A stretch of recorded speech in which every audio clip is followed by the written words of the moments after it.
The final stages of the operation begins from Ibadan, the Oyo State capital. The police in a convoy set off for the Murtala Mohammed Airport in Lagos State, also in the southwest. From 6:30 p.m., the police has to wait until 10:30 p.m. when the Nigeria-bound aircraft, which took up from Kuwait through Istanbul in Turkey, finally taxis down in Lagos. These two ladies, Taiwo and Biola, set foot on home soil after an ordeal that will make even the hard-hearted cringe. They are back on Nigerian soil, but it takes them until 2 a.m. before they are in their home state, Oyo State.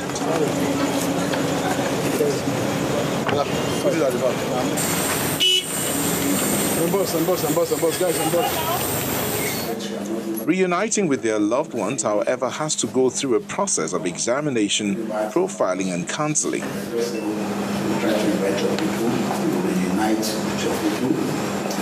The Oyo State Police Commissioner then comes up with the full picture.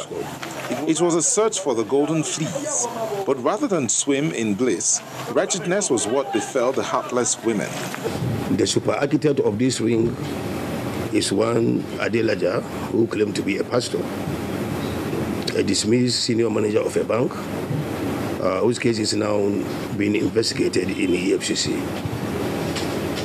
This gentleman and his gang established this fraudulent company in Nigeria with their web of agents in other parts of the country, especially Kuwait. He calls himself a travel agent, promising them of mouth-watering job opportunities. The tale of misery, sadness and woe continues.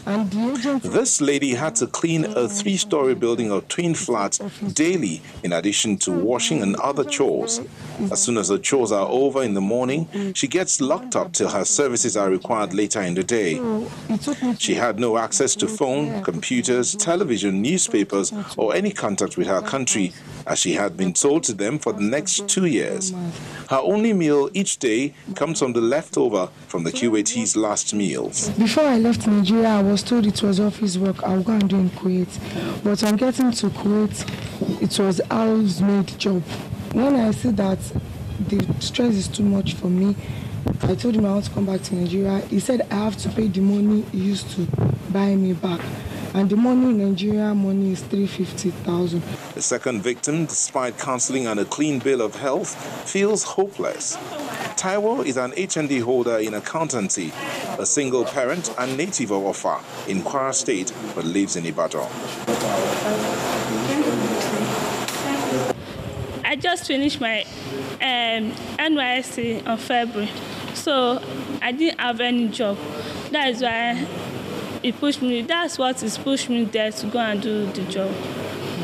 This is the agent who brokered the Kuwaiti misadventure. He claims to be a pastor who doubles as a traveling agent. According to him, he was only trying to help.